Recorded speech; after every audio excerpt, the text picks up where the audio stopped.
Hey everyone, welcome back to another episode of Something About Web3. My name is Dan, I'm here with Kazuaki. Hello. Does it show you the countdown when we start? Yeah. Oh, okay, That was cool. so cool. Shout out to Riverside, not a sponsor. We started using that app instead.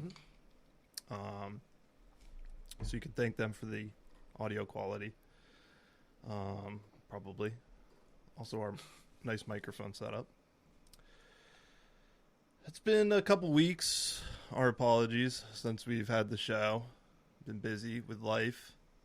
Everyone in my house got COVID, so that was fun. Nobody died though, so that's good. That's great. Yeah. Well, everyone in Japan had COVID. As we reported on the last episode Yeah. of the show, if you remember, it was like 1 out of 10 people in Tokyo had COVID or something like that. So yeah, it got into my house too. I didn't get it somehow. But anyway, we're back. And a lot has happened. A lot of things that I didn't think were going to happen. And I think there's a lot to talk about. We've reported a lot on ETH 2.0. I don't know if reported is the right word. Makes it sound like we're journalists or something. But we've talked about it a lot. And now I think there's a lot of new questions around Torpedo'd Cash and staking and slashing and all that kind of good stuff. Also today, we're going to be talking about Canadian regulatory changes. Canada loves to just do random stuff, it seems like. It seems to be the thing they're into lately. Freezing bank accounts, messing with your crypto, whatever. Dressing up like Aladdin for Halloween. Do you know what I'm talking about? I don't Justin know. Trudeau. Oh, okay. He's always wearing racist costumes. Oh yeah. That shit's too funny. Yeah. And then what else? FTX is becoming the bad guy. Everyone's favorite. Weird looking crypto CEO, Sam Bankman-Fried. I feel like everyone loves this dude, but now today I'm seeing the first wins of people not liking him. Because they are starting to freeze people's accounts a la Coinbase, depending on their chain analysis. Yeah. Do you think, is chain analysis a brand name, or is it just a term for doing blockchain analysis? It's like Kleenex. No, I think it's a brand name. Oh, No? it's just a brand name? Yeah. Okay. I'll say blockchain analysis then, because I don't know if they actually use chain analysis. Anyway, that's on today's show, so stay tuned for all that. I kind of want to save the Torpedo'd Cash stuff for the end. Don't turn off the podcast, though. We'll get through the other stories quickly. What do you think of this rally for ETH in particular, I think? And then also now meme stocks are coming back. What's going on? Is the US dollar's domination of all other assets coming to an end? I guess the Fed is getting a little bit more dovish. Yeah. So they're going to lower rates. Well, they're not going to lower rates, but they're going to slow down raising rates. And now Bed Bath & Beyond, famous American chain of big box stores that sells pillows, lotions. What else do they sell? You know Bed Bath & Beyond, right? Yeah. I guess stuff for the bath and beyond. Just a bunch of crap. Their stock is up like several 100% because I guess the guy who owns GameStop bought Yeah. a bunch of Bed Bath & Beyond stock. So meme stocks are back, and probably Dogecoin and Yeah. all that crap. Elon, Inu. Yeah. Anyway. But is it a bear market rally? Or is the bottom in? I mean, this would be a very quick bear cycle, in my opinion. Very quick. The bull cycle seemed kind of quick too, though. Mm-hmm. I'm pretty bullish on the halvening kind of charts. Yeah. Not so much the stock to flow and all that stuff, but I do like that the halvening. And so we're kind of far away from the halvening. The next Bitcoin difficulty. It's not a difficulty spike. It's a rewards being cut in half. Mm-hmm. So I'm kind of the opinion that this is a bear market rally, but I've been hearing from people that I like and I trust that towards the end of the year, people are going to start cycling back into assets like stock and crypto. That seems reasonable. I think right now is a little bit early. I don't know. Do we go lower again? Do you think Bitcoin goes down 17, 15K? In the short term, I guess yes. But Yeah, then you think this is just a blip? Yeah. And then, but they're gonna go back again soon. Yeah. Yeah. Yeah, I think so. What's Bitcoin at today? 23 or something like that? Yeah, 22. Down 3% today. Oh, wow. So Ethereum down to 1,700. Oh. Solana, $36. Poor Solana. Wow. Everyone getting wrecked. Yeah. Shiba Inu at 0.0000129 cents. Anyway. So much uncertainty in the markets. You know, all over the place. Yeah. All the alt layer ones continue to be wrecked. You know, still feels like bear market to me. But I guess, I mean, there's opportunity here for people to start DCAing in, dollar cost averaging, from now, I think, until whatever the actual bottom is, maybe towards the end of the year. Or sometimes there's like a Christmas dump, right? Because people are doing like tax loss harvesting or locking in gains or whatever so that they can pay their taxes or buying Christmas presents or whatever. So that's my non-financial advice prediction. Maybe around Christmas would be good, personally. I don't know, we'll see. We shall see. But ETH doing so well before the merge. I think if you look at the ETH BTC chart, ETH is dominating. Because ETH was down to almost 1,000, right? Mm-hmm. And then it went up to 2,000, I think, this past week. You know, so 100% gain. Pretty good for a shitcoin like ETH. And also it's great because the ETH gas price is so low still. Right.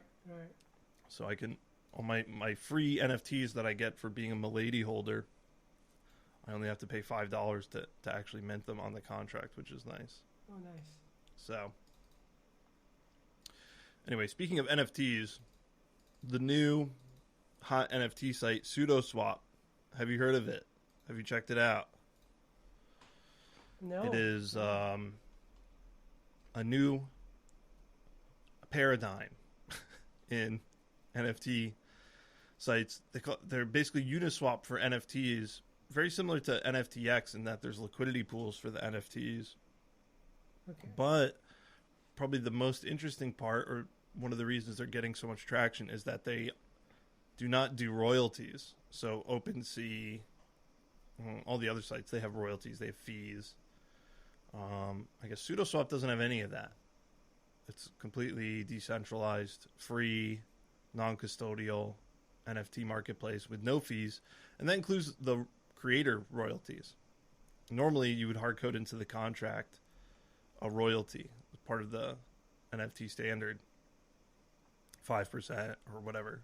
Usually, I think it goes somewhere between 2 and 10%. So when you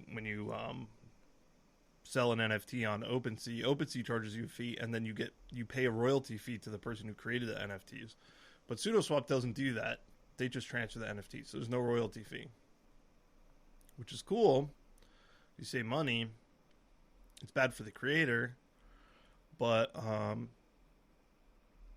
is that going to be a sustainable competitive advantage? Because you can't go any lower unless you start paying people to trade NFTs on your platform, which I guess kind of looks rare it does. But yeah, SudoSwap, everyone's over there. Everyone's providing liquidity.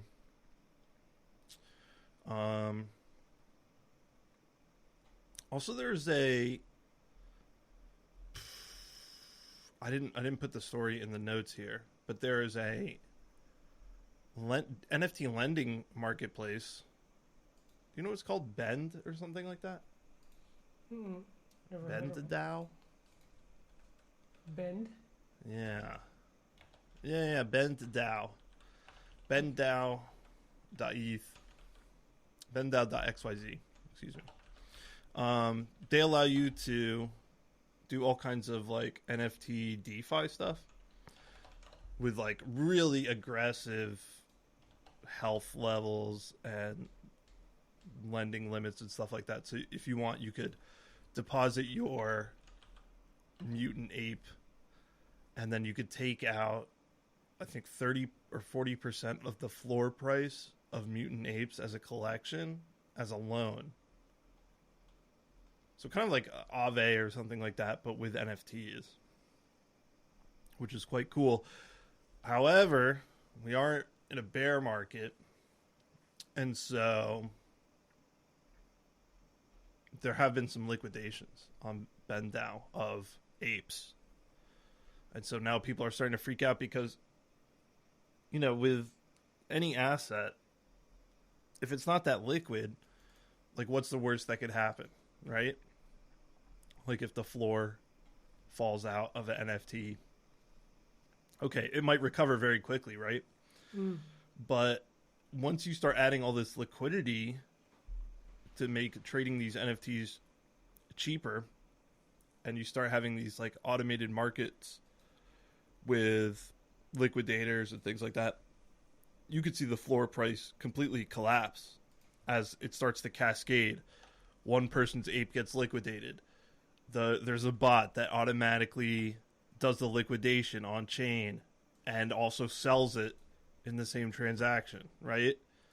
Thus lowering the floor price. The floor price gets lowered. A bunch of new apes become available for liquidation. Bots go get those. They dump immediately, right? Because these bots that are doing liquidations and stuff like that, or people who are doing liquidations, they're not looking to hold the NFT like an actual NFT owner is. They just want to get it and dump it, you know? So I'm seeing here that there's almost $60 million worth of NFTs on BendDAO that are being used as collateral. And so that's quite a bit of liquidations if you had $60 million worth of NFT liquidations, you know? Because these things aren't that liquid, except maybe for this site, NFTX, SudoSwap. You know, kind of like what happened with Celsius and stuff like that. Yeah.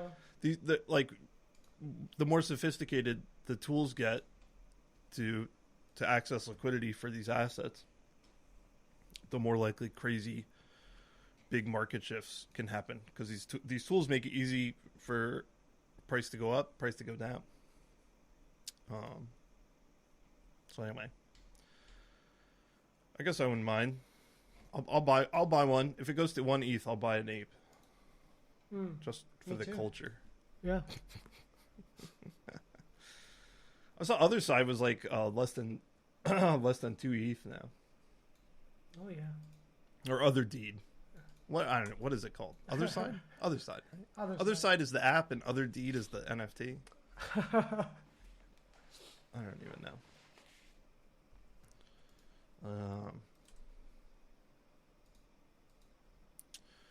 I want one. I still want one. Oh, 1.6 floor price. Should I buy it? That's the cheapest I've ever seen. What? Ape? Oh no. Other deed. Oh, other deed? Yeah.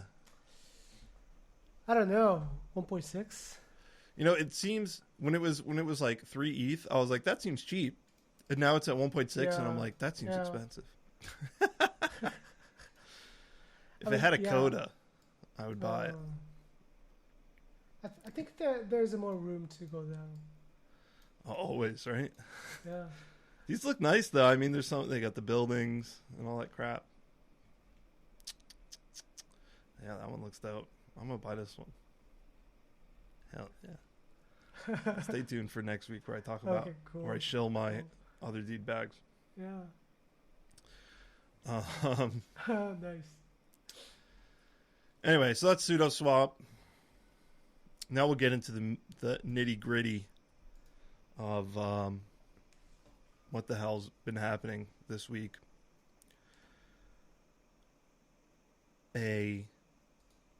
One of our comrades is in jail. Kazwaki. They've arrested one of us. Oh yeah. Where was this person at? Netherlands? Netherlands. Never go to the Netherlands. It seems chill because you can smoke weed, right? Yeah. But actually, it's where America likes to put people in jail without having to go through American laws. Like Julian Assange, right? Didn't he get caught up in Netherlands? I guess so, yeah. Yeah, don't go to Netherlands. You'll end up in a South American embassy for a decade. Oh, yeah. But anyway. Ecuador or somewhere. Yeah, right? Yeah. And then you grow a crazy beard. Mm-hmm. And then everyone forgets about you. Poor Julian Assange. Anyway, Torpedo'd Cash dev arrested, jailed for we don't know what, right? Did they even say what they arrested him for? I saw a lot of speculation. I guess for money laundering or enabling it, allegedly, because he created Torpedo'd Cash. A lot of people are saying Torpedo'd Cash, the reason that you would get arrested is because they did issue a token. So maybe if they hadn't issued a token, I don't know. But anyway, and I think there's a fee to use Torpedo'd Cash, right? Yeah. Anyway, Torpedo'd Cash sanctioned by the U.S. government. The first time ever a Ethereum address, a blockchain address, has been added to the OFAC list, the Office of Foreign Assets It Controls, something like that, right? Yeah. Basically, joining the ranks, Torpedo'd Cash now joining the ranks of Kim Jong-un, Iranian people, Castro's brother. I don't know who else is on this list. A bunch of criminals. Yeah. Foreign heads of state of the axis of evil, as George Bush liked to say. And now Torpedo'd Cash is on there. What does this mean? U.S. citizens are not allowed to use Torpedo'd Cash.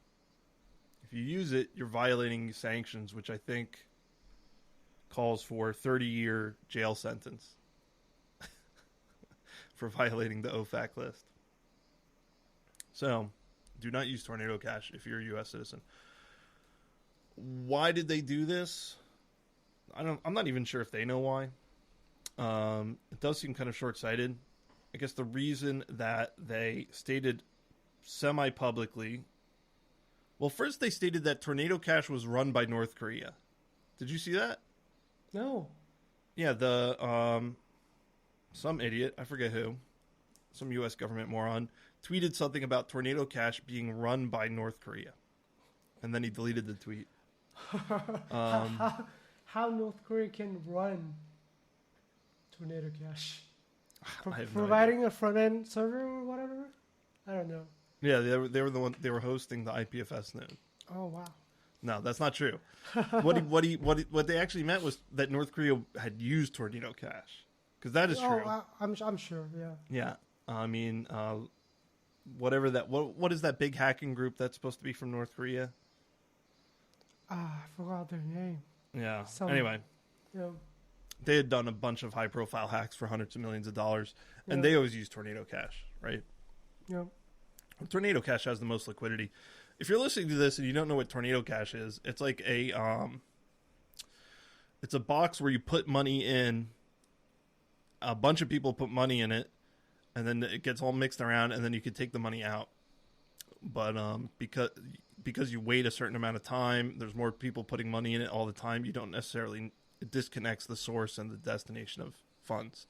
So you can basically make a payment anonymously, or you can send yourself money anonymously to start a new identity, or you're doing a new project and you don't want there to be blockchain history tied to your personal account for like a new NFT project or something like that. People are tweeting a lot of uses for something like this, and it's all bullshit. It's all bullshit to try to get like liberal people to think that Torpedo'd Cash is good. Have you seen these hot takes? Oh, yeah. They're like, say you wanted to pay for an abortion with Ethereum, but it's against the law in your country. You could use Torpedo'd Cash. No one is paying for an abortion with Torpedo'd Cash. That's the dumbest thing I ever heard. No one has ever done that. Okay, I know you're trying to get liberals to like Torpedo'd Cash. Fair enough, but no one has ever done that.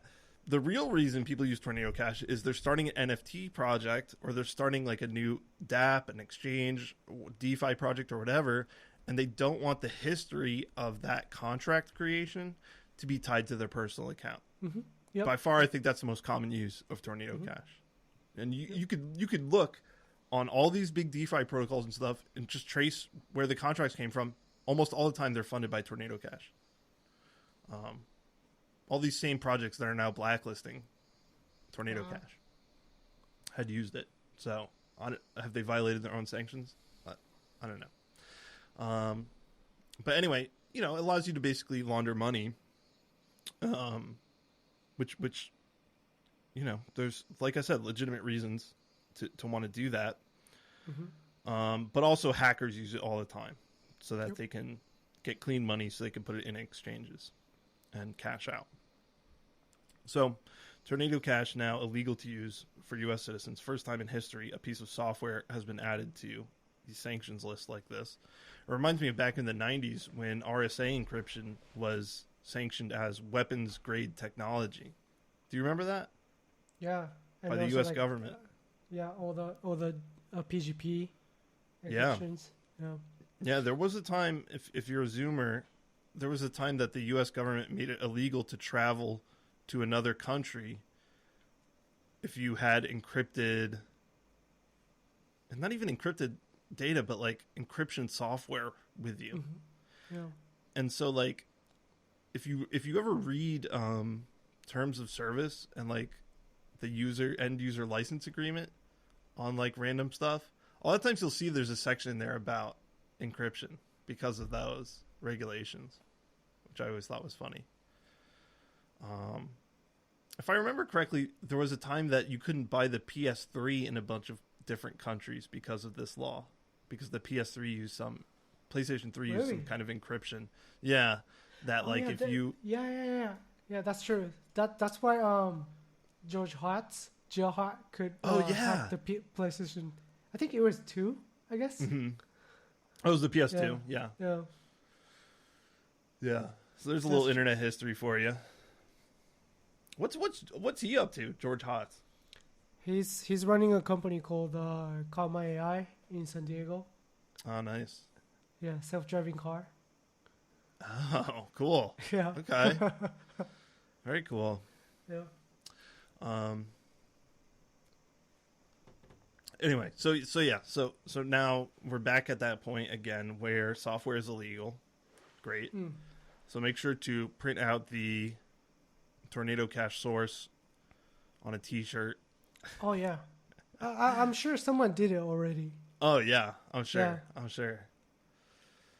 People used to do that with the what RSA? Was it?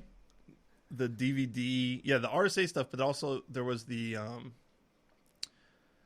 DECSS key. Do you remember that? Yeah. It was like some master encryption key for all DVDs, right? What was it for? Yeah. DVDs? Yeah. Way back in the day, if you bought a DVD drive or like a device that could play DVDs, the manufacturer was paying a license fee to somebody, and that license fee gave them access to this decryption key. But then eventually people hacked it and figured out what the key was. And then anyone was able to, do whatever with DVDs. Yeah. What a dark time. I can't believe we're going back to those dark times. It's so stupid. So anyway, Tornado Cash is sanctioned, and now all these different sites and exchanges are like banning you if you've used Tornado Cash. So then, of course, in order to get high-profile people banned, and you can send as little as 0.1 ETH through Tornado Cash. So people started attacking other people's wallets. You could basically like send someone 0.1 ETH through Tornado Cash without their consent, right? Mm-hmm. So people started doing that and getting all kinds of people banned. I guess OpenSea's allegedly banning people. FTX allegedly banning people. Coinbase allegedly banning people. Aave allegedly banning people. I think the only ones that I heard were allegedly not banning anyone was Curve and one other service. I can't remember what the other service was, but basically everyone else. So good for Curve. I don't know where they're located. I guess it just goes to show you, like, and I'm guilty of this too. Like, we probably need to maintain anonymity as blockchain developers going forward. One of us got arrested. The rest of us are all being forced by, lawyers or whoever to, our VCs to start blacklisting people. Yeah. USDC also immediately froze all the funds that were in Tornado Cash. So USDC, we've talked about many times on this podcast as being USDC bulls. I'm about to go over to RAI now. Yeah. RAI. I guess Vitalik said that it was his favorite mechanism. Mm-hmm. It's just collateralized with ETH, right? Yep. Yeah. So no wonder he likes it. But also DAI has a huge percentage of its holdings in the MakerDAO vaults in USDC, right? Yeah. So DAI isn't any better. Really rough times across the board for everyone in crypto and DeFi. I don't know. I mean, where do we go from here, Kazuaki? This is bad news, and this is going to hurt the merge. This is going to hurt so many things. So I know. What do we need to be doing going forward so this doesn't happen again? I'm not really sure because, we've been worked on, same anonymity technology. Yeah, right. We're before, next. Right? So I don't know. We should just being anon to develop all the privacy related tools. I guess so. Yeah. I really thought, we could be public because it's just like we're developing open source software. Like that's totally legal. It's freedom of speech, right? Yeah. It's not like we were using it for anything. Mm-hmm. But apparently that's not true anymore. Yeah. So now we have to go anon. Do you think the devs wouldn't get arrested if they don't issue governance token? Mm-hmm. Yeah. I mean, that's what people are saying. But also, who knows who these people who are saying this are? It could be like federal agents saying that. Oh, wow. I don't trust anyone now. Right. Hey, fellow blockchain devs, probably Tornado Cash wouldn't have gotten arrested if they hadn't done an ICO. So, you guys are good to go. As long as you don't do an ICO, like, you could just develop in public under your real name. I think it's fine. Everyone else thinks it's fine, right? Wow. Yeah. All my friends at the FBI think it's fine. So, I don't trust anybody anymore, man. It's crazy. Yeah. And but people are saying, like, Monero and Zcash, probably are illegal to use. So stupid. Yeah. What are you going to say? Well, what about the person who created CoinJoin on the Bitcoin? Yeah. Are they gonna should get be arrested? Careful. Samurai wallet, right? Yeah. All that stuff. I feel like those people aren't U.S. based, but that doesn't necessarily help you, right? Because this person got arrested in Europe. Mm-hmm. Yeah, CoinJoin, Zcash, Zcash, Monero. Yep. The ZK roll-up stuff. Yeah. I mean, that's done for scalability, but still, they could come out and say, guess what? Zero knowledge technology is illegal. Oh, they could just say that. It's gonna be. They could just say that. Oh, wow. Or you need a license to use it. Yeah. That's where we're headed. In a way, though, I'm kind of glad they did it now. 'Cause I think now was a really dumb time for them to do it, because it's crypto winter, and like all the devs now are just going to be like, fuck this, we got to solve this problem at the root so that this can't happen again. Mm-hmm. And now, like next year, you're going to see like ZK EVM change where you don't get to see anything. Mm-hmm. You don't get to see anything. All you can do is prove something, and the block explorer is freaking empty. Mm-hmm. You know? Yeah. And then what are they going to do? Because that technology didn't really exist when Bitcoin was created. Right. Even though Bitcoin isn't that old, the leaps in cryptography have been huge since Bitcoin's release. Mm-hmm. So many more people are interested in the space, I think. And so if you have the ZK EVM and zero knowledge DeFi stuff, forget about it. It's they're not going to be. They still can't look at Monero, right. And Monero isn't even zero knowledge. Monero hasn't been cracked. Monero uses like an older cryptography, right? Mm-hmm. Ring proof. Yeah. So, I don't know that much about the ring cryptography, but it's my understanding. Obviously, that's like less sophisticated, but it works. Obviously, it works because they haven't cracked it. Anyway, so this is my call to all my fellow blockchain devs. I think we all need to go anon now, and we need to start thinking more about privacy, zero knowledge, and we tried to play nice with the U.S. government, and now they're arresting people. So, fuck that. What's going to happen with ETH 2.0 now? Have you seen people talking about this? No. Say you're staking ETH and you're running a node, right? Mm-hmm. And you're in the U.S. So there's a transaction in the mempool that is using Torpedo'd Cash. Are you allowed to include that in a block? Yeah. Probably not, right? Probably not. Well, that's okay. You could just ignore it. That's what people in Bitcoin have, like blacklists, where if they see transaction in the mempool, they ignore it, right? Yeah. Mm-hmm. So that's fine. You could do that. It works great in proof of work. The problem is in proof of stake, you have to ratify blocks produced by other people if they're valid, you have to say that they're valid.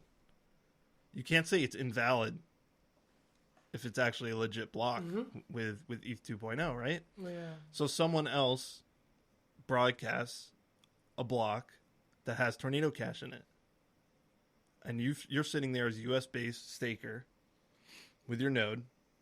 You have two options. You can ratify the block. Ratify is not the right term. What do they call it when you agree to a block in proof of stake? Oh, I don't know. Yeah. Well, you can look at the block, say it's all good, rebroadcast it, become complicit in a money laundering crime, violate U.S. sanctions, go to jail for 30 years. Or you could take the penalty and get slashed and lose, I think it's like 1% of your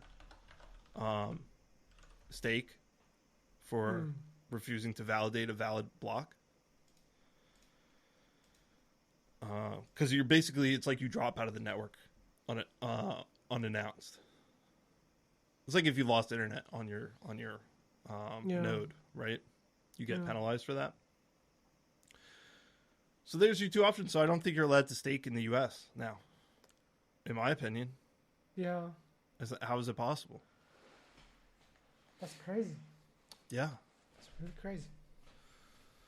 I saw Coinbase. I think Brian Armstrong made some comment about how Coinbase would rather shut down ETH 2.0 staking. Oh, wow. Than have to implement some sort of blacklist solution for this. Really, the only solution, you'd have to fork Ethereum to block Torpedo'd Cash. Yeah. Which is insane. People are talking about it, though, because why not? They forked it before to fuck with the individual address for the DAO hack. And that's why we have ETC. So this throws a big wrench into the proof of stake and the merge and everything, because proof of work doesn't have this problem. This problem specifically doesn't exist in proof of work because you could just not include it in the block. It's your right as an individual. Yeah. It's kind of like ETH 1.0 is like hyper capitalist and ETH 2.0 is communist, right? Yeah. ETH 1.0, you have the right as an individual to disregard a transaction. ETH 2.0, you can't do that. You have to. All transactions are equal, but some transactions are more equal than others, right? So something like that.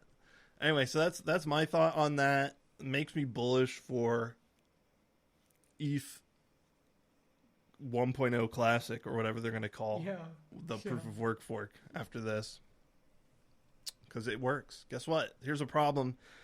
I don't know if people talked about this before the merge, before this happened. It seems like someone would have, but this is like, I hadn't thought of it, but this is like a pretty serious problem with proof of stake. Yeah.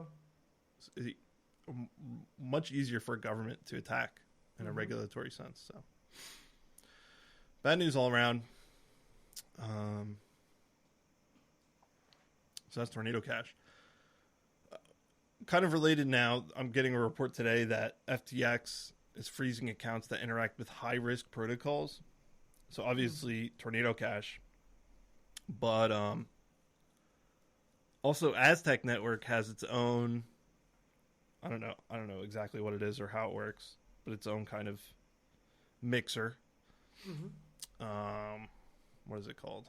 I forgot. ZK Money. So another zero knowledge mixer. Torpedo'd Cash is also a zero knowledge application. And so FTX is freezing accounts, people who withdrew from their personal account into ZK Money, which that doesn't even make sense. I could see you could like close someone's account if like the deposit into their account came from a mixer. Yeah. I feel like that's more valid. I don't agree with it, but I think that's at least more valid. But if you're mixing funds coming out of an exchange, there's a lot of valid reasons to do that. Yeah. A lot of valid reasons, because you don't want people seeing what exchange your funds come from.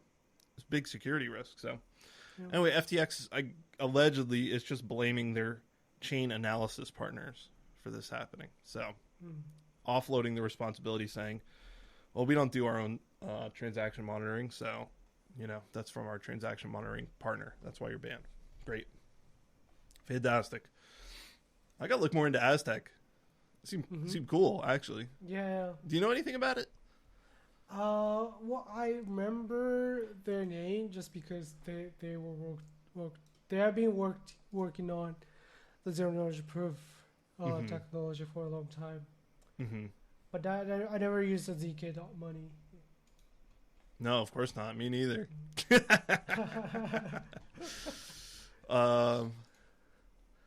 I want to check out. I guess the ZK rollup, but privacy focused versus scalability focused. So that's cool. Yeah, I'm gonna have to check it out. Anyway, I've used Torpedo'd Cash. I think I'm gonna be honest. I think I did use it, like way back in the day when it first came out. I think I just used it to try it to see what would happen. Oh yeah. I think a lot of people did that, right? I think I just sent money to myself through it. Oh yeah. Like same address. You could do that. Yep. I don't know. Am I in trouble now? I didn't know. That's so stupid. Yeah. I mean, I've definitely used Zcash and Monero and all that stuff, so that's legal. Yeah. I'm fucked. Mm-hmm. That's how I buy all my drugs off the dark web. Oh yeah. You know, all of my what is that stuff called? I buy absinthe off the dark web with has the wormwood poison in it still. Yeah. 'Cause you can't get that in Japan. You can only get the clean version. Oh yeah. So I have to use the dark web to get the good absinthe. Mm-hmm. You ever drink absinthe? One time when I was in LA. Yeah, was it good? Yeah. Did you do it with the sugar and the spoon and everything? Oh, Like yeah. the fancy Oh, setup. yeah. Yeah. Uh-huh. Cause like someone told me I could see what is called Tinkerbell or something. Yeah. Yeah. That's what they say, but you have to drink the kind that's kind of like poison. Yeah. Yeah. Did you see it? No. Yeah, I stopped it because like, oh, this is so bad. Oh yeah. Yeah, I'm pretty sure I'm gonna fuck up. So like we kind of stopped it. Nice. Yeah. Yeah, you got to stop before you start seeing Tinkerbell. Yeah. That's when you're in trouble. Yeah. Anyway, well, what else we got for today? Is that everything? Canada fucking around. We just talked about at the beginning. Basically, Canada is now saying if you live in certain provinces, you can't buy more than $30,000 worth of crypto. Also, their milk comes in bags. I don't know if you know about that. Have you heard about that? Oh yeah, in Canada, the milk, if you buy milk at the store, it comes in a bag. Like, and you're supposed to take the bag and like put it into a pitcher and then put the pitcher in your fridge instead of it coming in a carton. What? It's true. So anyway, also you can't buy more than $30,000 worth of crypto. So why do they do that? I think Canada is just like totalitarian fascist state at this point. Yeah. Literally using the financial system to attack their own citizens. Mm-hmm. Which, I mean, I guess every country does to some extent, but Canada is just like so blatant about it. It's really disgusting. Mm-hmm. So I'll add Canada to the list of countries I'll never go to again. Yeah. But they're for unrestricted cryptocurrency, which is Ether and Bitcoin, and Litecoin and Bitcoin Cash. Okay, great. So why? I understand Bitcoin and ETH, but why Litecoin and Bitcoin Cash? Yeah, Litecoin still has that reputation from back in the day of being silver. You know, Bitcoin is gold and Litecoin is silver. Okay, right. You know? Right. Kind of OG crypto. It's OG. Yeah. It's cheap. Transaction fees are low. Yeah. Why else people like it? I have no idea. It's just the OG. Yeah. It's OG. What's Litecoin at these days? I don't know. I mean, it's fallen way out of the top market cap, right? It used to be like number 4 so all the time. All the time. Oh, number 21, $56. Not that bad. That's pretty good. That's really not that low, to be honest. Yeah. So, yeah, Litecoin. I mean, Litecoin, like, does everyone on Litecoin use Lightning Network now? Oh, I don't know. Do they? I thought so. I don't know. I need to get back into Bitcoin more. I've been way too into Web3.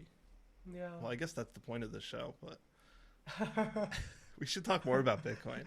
Yeah. You know? Definitely.